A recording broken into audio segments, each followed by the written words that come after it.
Okay. Hi. Can you introduce yourself? Wait, is it recording? Is it on? Yeah. Okay. Sorry. Okay. Hi. Hi, Talia. Can you introduce yourself? Yeah. Hi, my name is Talia Moore, and I'm originally from San Francisco, California, and I reside in Brooklyn, Bed-Stuy. I had my first period at the end of middle school, so around 8th grade, like the summer before 9th grade. I was just trying to, like, 13 years old when I had my first period. How was that experience like? I remember it very vividly. A lot of, like, me lying in my family's, like, foyer on the ground to, like, figure out what's, like, going on inside of my body. And, like, my mom always tells the story of the first time she got her period, which was, like, at dance camp in the summer, where she had, like, no family or, like, relative to help her get through that. So I was very glad that it happened. I think it happened at home. I don't think I was out. And yeah, I was uncomfortable and, like, trying to figure out how to use the tampon, which I was really bad at. Me too. For, like, a long time. Me I was too. really bad at using a tampon for a very long time. Like, I grew up with irregular periods, so it would come maybe, like, on a span of every 3 months to every, like, 6 months sometimes. So, like, I wasn't really getting my period, but when I would get it, it would be, like, really heavy flow, and, like, I never could, like, track when it was coming. So when it would come, it'd be like, fuck, like, do I even have, like, the stuff I need in my bag? Yeah, so I got my cyst diagnosis last year in 2019. And before that, I had just been told a bunch of things, like, oh, it could be this, it could be that, like, it could be PCOS, it could be endometriosis, it could be, like, when I was a teenager, the constant thing that was being told to me was, like, oh, like, you have an irregular period because you're such a high intensity, like, soccer player, because I was playing 6 days a week. And they say, and the doctors and OBGYNs would be like, this is why, like, because of your active sports playing. Were you having a lot of pain?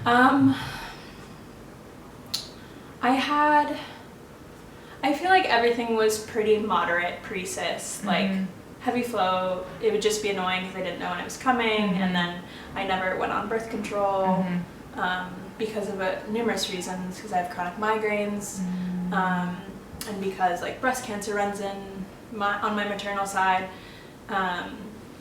So I always had a fear of, like, I don't want to put this in my body because there's so many different, like, variables that would require me to search for something that the not everyday person with a uterus is going to be taking for birth control. When your doctors were telling you that it was just sports, like, it's fine, like, how did that make you feel?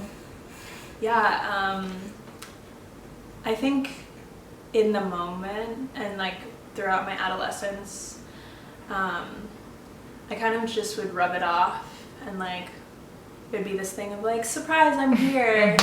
And I didn't, like, give it much mind, and I also wasn't, like, sexually active as a teenager, so, like, that wasn't a worry. I was like, okay, so this birth control that is used to prevent babies also, like, is irrelevant for that purpose, so why put it in if it's only to regulate my period when I'm, like, when it's normal that it's irregular. But I think as time went on, I was getting really frustrated because I didn't know what was going on with my body, and that so many different doctors would tell me different things, from, like, my pediatrician to my OBGYN, who I probably started seeing at the end of high school or, like, early college. And then I also saw someone in college. So it was, like, all these different voices telling me things that none of them matched, which came to a point where I was like, okay, like, they don't know what they're talking about, and everyone's body is so different, so like these like normative answers aren't working hard enough for me. And like as a black woman in any medical instance, it's super nerve-wracking and excruciating, like to go through different experiences and like feel disrespected or like brushed off with my concerns. Yeah. Talk a little bit more about your experience last year with your surgery. And Yeah, so it was coming back to me. I was like, I forgot even how it happened. So in my senior year of college, I had a period, or I had been bleeding for 6 months, or not 6 months, for probably 2 months, so like 8 weeks. I was bleeding, and I was like, this is definitely not normal. Like I have irregular periods, but like excess blood, where it wasn't a heavy flow the whole time, like it was spotting, but it was a cause for concern. And like period or tampons and pads are extremely expensive, so like I was blowing through money on those things to the point where it was like sore to even put a tampon in. So I went to the student health services at my university.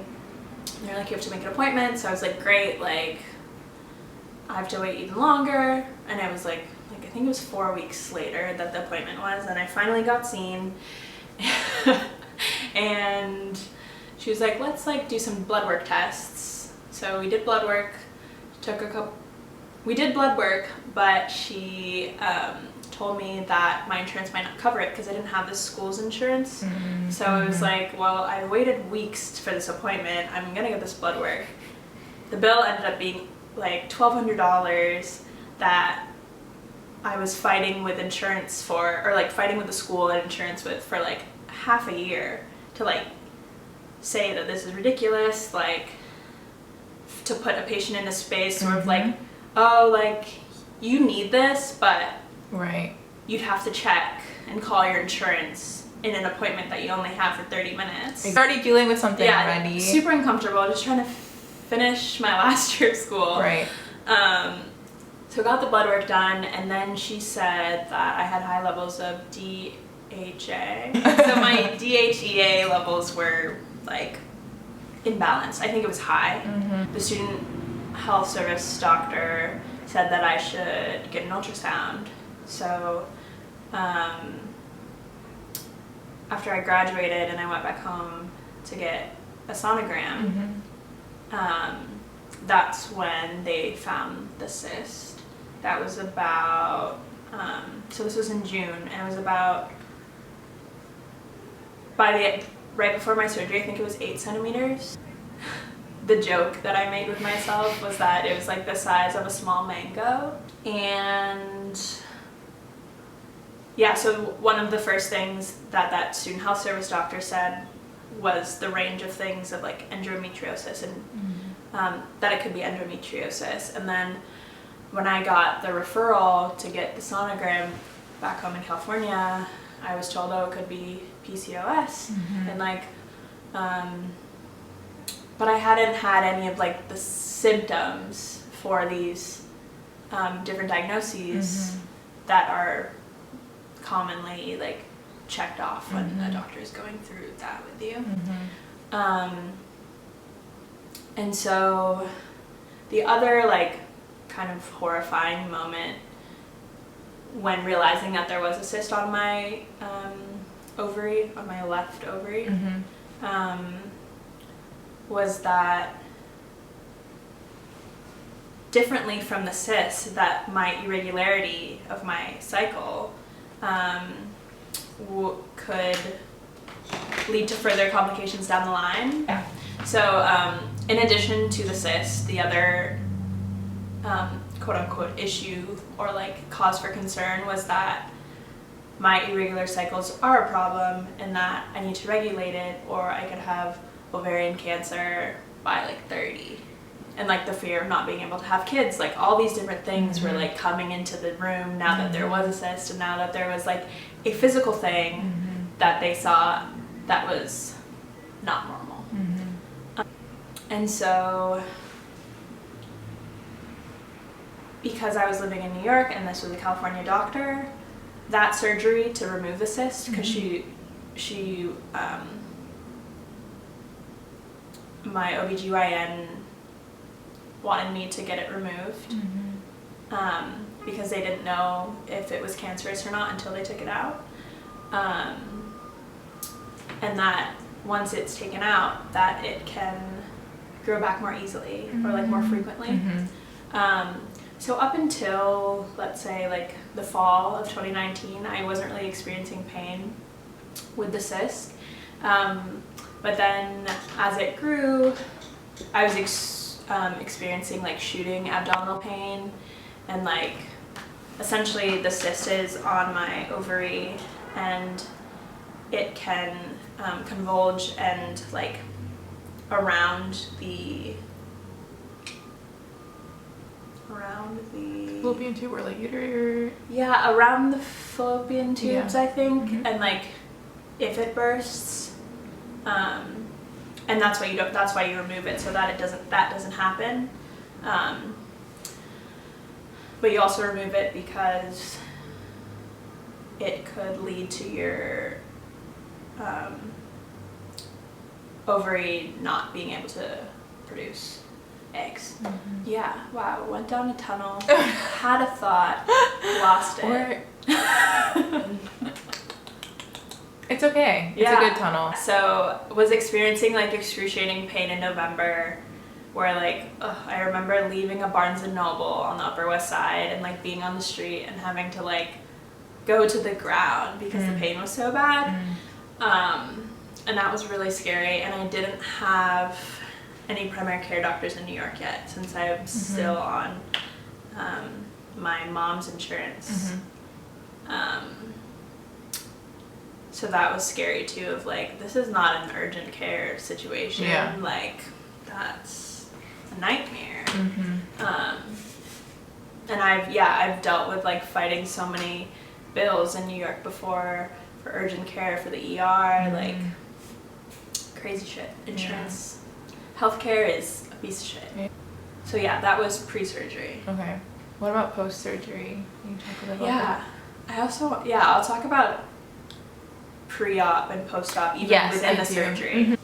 I think it like is something to say that my OBGYN is the woman that brought me into this world, and like so became my mom's OBGYN, so like it's kind of cool to see or to know that like she's known me my whole life, even if I wasn't like seeing her like as an adolescent or like as a youth.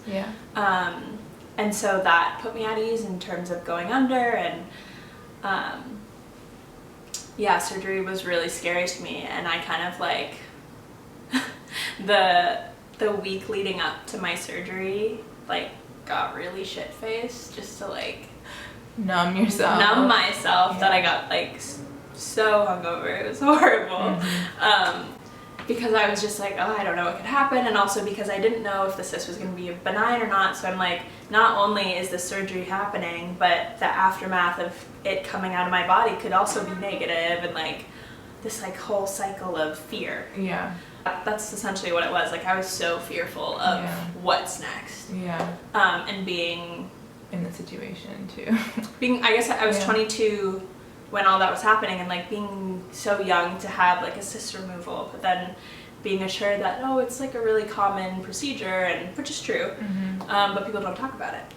And so I got there, like it was a 7 a.m. surgery, so I got there like 5:30 in the morning, and it was on New Year's Eve, or like it was right when people are like having fun. I was like, yeah, I'm getting a procedure.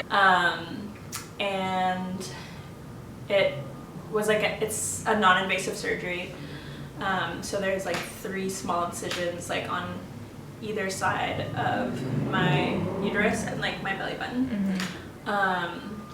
And I was the first patient to arrive, because there were probably like 4 surgeries scheduled that day. For that time period, I was the first patient to arrive, was on time, was the last patient to be seen by the what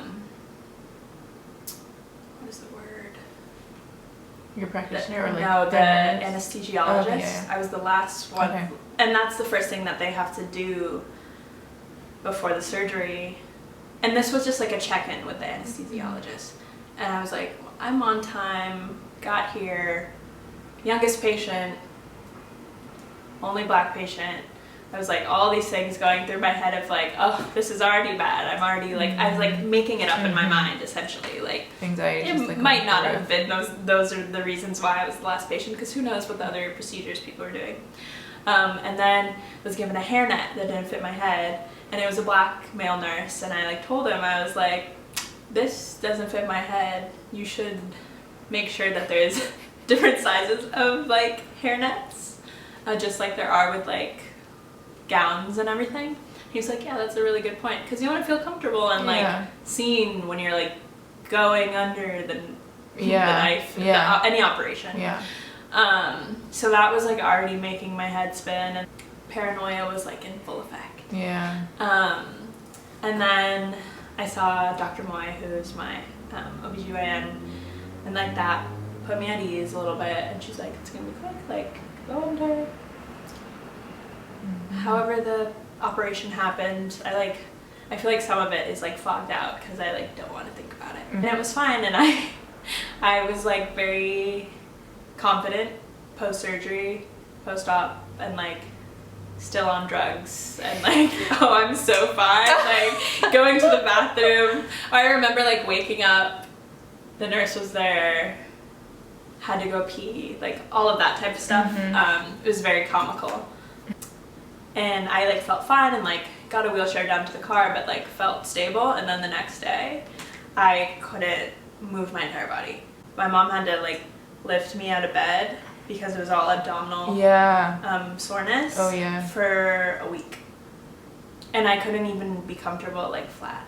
And I had to hop on a plane a week later to come back to New York alone and had to get a wheelchair from security.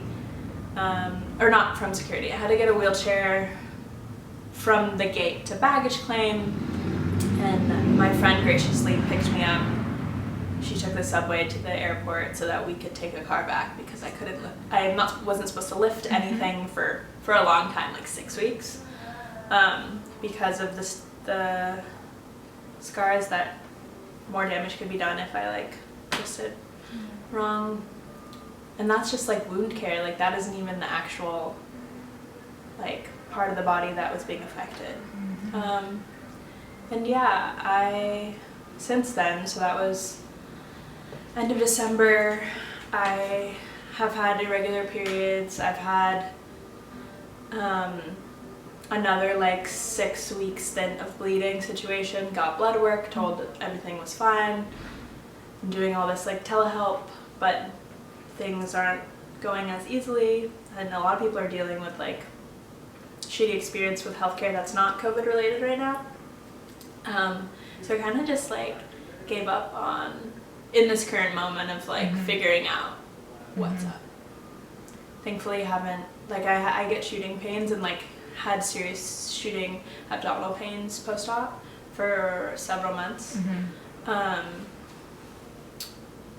And so in terms of diagnoses, I still don't know if there is something larger hanging over my shoulders that could be wrong. And I just like take it day by day. Yeah, but definitely experiencing a whole wave of different cycle and womb pain than I have ever experienced before. And the 6 weeks that post-op that you were bleeding, was that when I was living with you? Was that when that was happening, or is that? Oh yeah. Because when we used to be roommates, and so like she was bleeding. Yeah, that was pretty in much the summer, for right? a while. Yeah. For weeks. For weeks. Yeah. And that's when I like was like, oh, I need to get blood work done. Like this is not normal. And then nothing came back weird. Okay. But it was weird to me because I was told that the cyst can reoccur, and because that long stint of bleeding happened before they found the other cyst.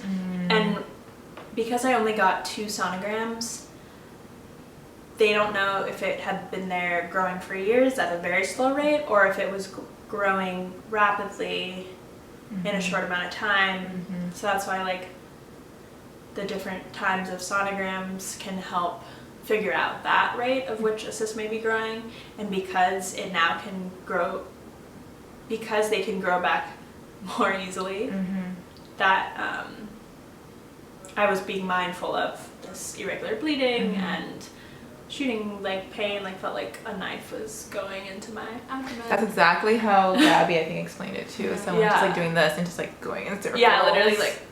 Yeah. Oh my god. Cramps that I couldn't get out of bed for, which I've never experienced before. Yeah. Okay.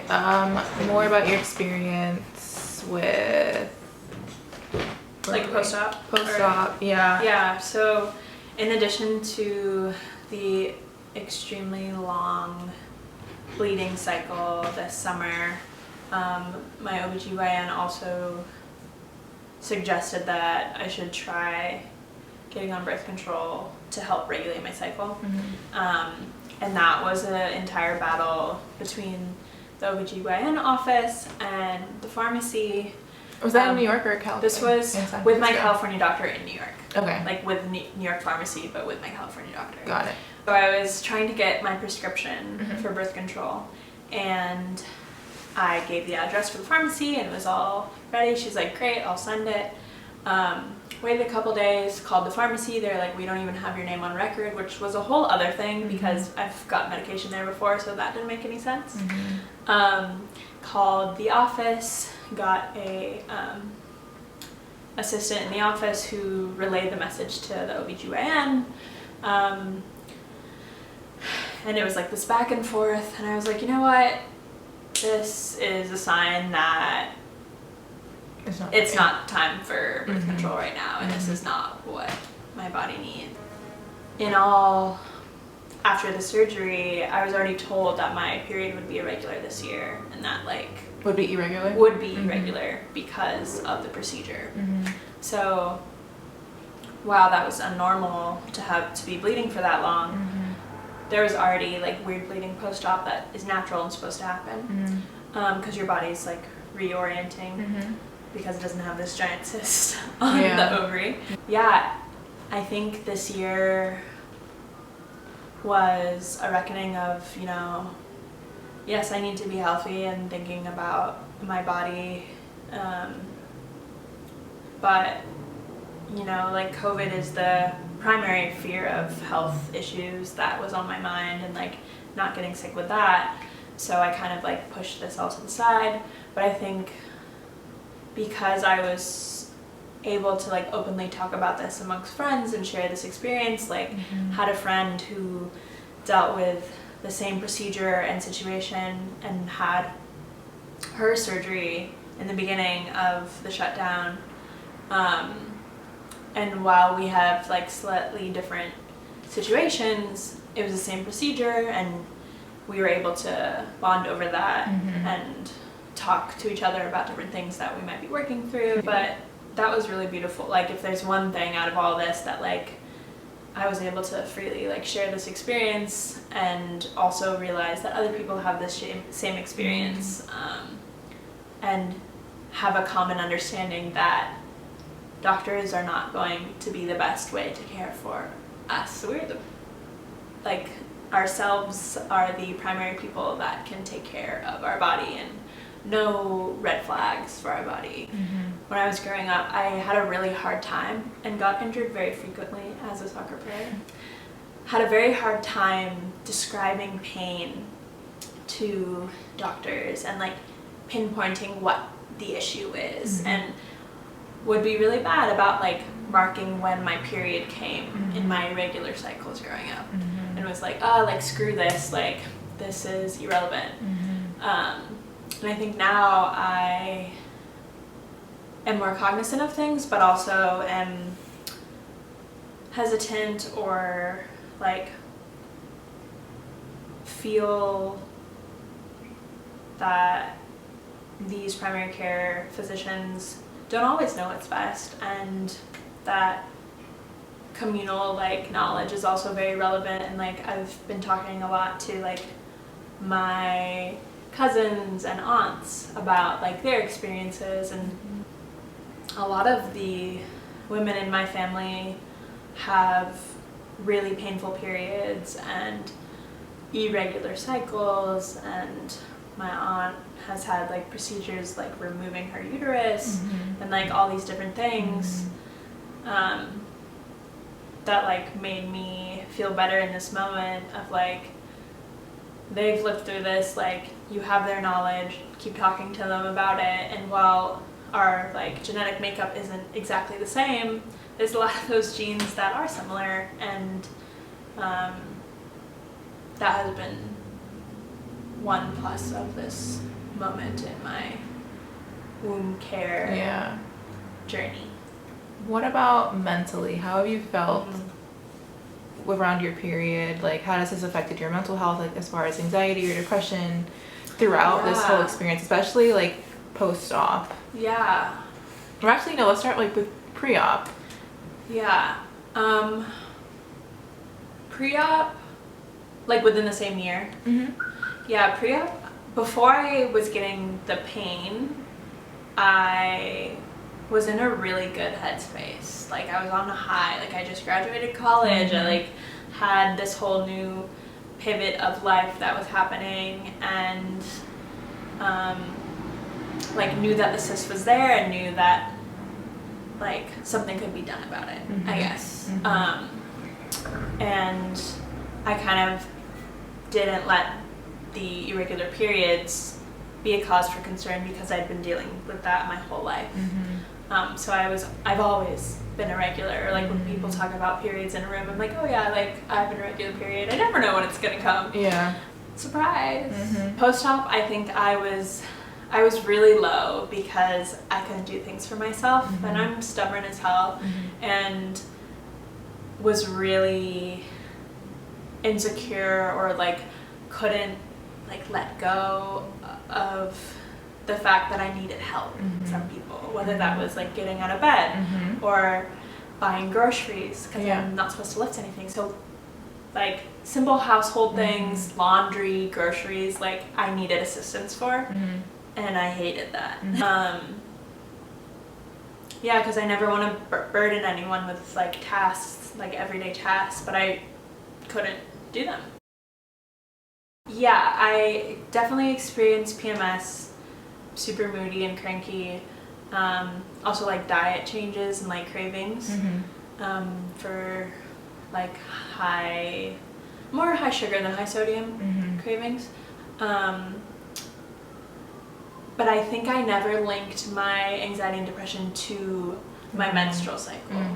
Like it was a different like diagnosis in my mind that it wasn't connected. But I think in this experience in the last year that it definitely was like, okay, no, this can be a trigger for that as well. That's a lot. Thank you so much for sharing all of that. Cool. Great. Good job. Yeah. Not your bum. Yeah. Amazing. That was beautiful.